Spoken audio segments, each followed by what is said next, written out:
This right here is Kaliningrad, a detached Russian territory that was acquired from Germany after the end of the Second World War. Following Russia's invasion of Ukraine, many Western countries took it upon themselves to isolate Russia. Kaliningrad was no exception. If you've seen the news lately, you'll know that Kaliningrad is now a contentious point between the West and the Russian Federation. Of course, being surrounded by Nato members, it makes it hard for Russia to transfer goods back and forth.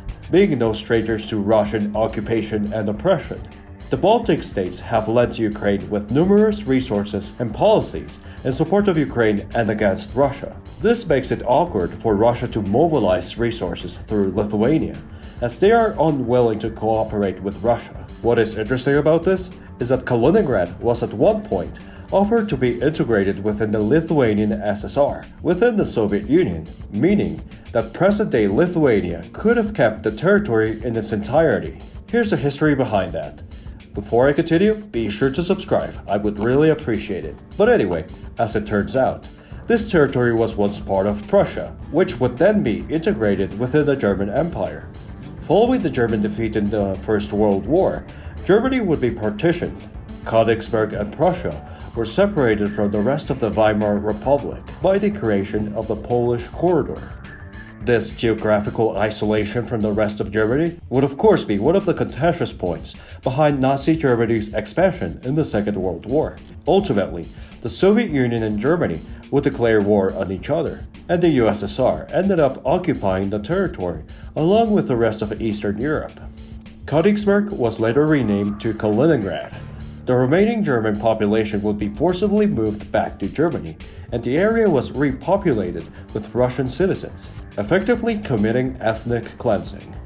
Kaliningrad was a vital strategic point for the Soviet Union, as it provided a warm water port, which is something the rest of the Union lacked. As a matter of fact, the Russian Empire fought a war with Japan in order to secure a warm water port in the Liaodong Peninsula.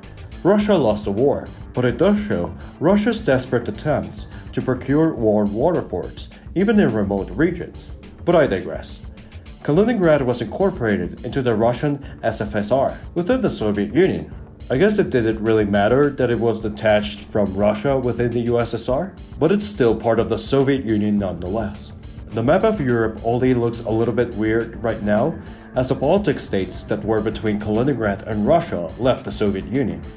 It is said that Joseph Stalin also intended the territory to be an additional buffer zone between the West and Russia, but ultimately, it would have made more sense to incorporate the territory to Lithuania. But actually, this piece of land was so strategically important that it was the headquarters of the Soviet Baltic Fleet, because the port is ice-free in the winter, unlike St. Petersburg, for example. Therefore, the Russian government thought the territory was far too strategic for the USSR to leave it in the hands of another Soviet Socialist republic other than the Russian one. Despite everything I've mentioned beforehand, in the late 1950s, Nikita Khrushchev offered the entire territory of the Kaliningrad Oblast to the Lithuanian SSR.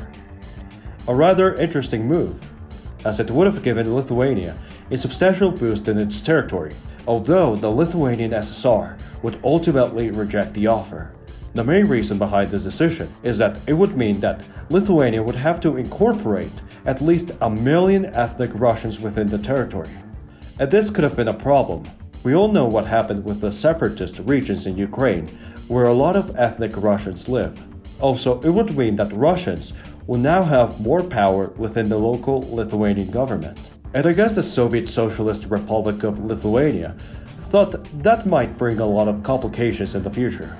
They could very well veto any law they didn't approve of and make decision-making within the SSR more complicated. We are talking about two different groups of people after all. So yes, it's really interesting how all the tension that is currently undergoing within the Kaliningrad area wouldn't have existed in the first place if Lithuania accepted to incorporate it within its territory. Anyway, that's all I've got for this video. Be sure to subscribe, and thank you for watching.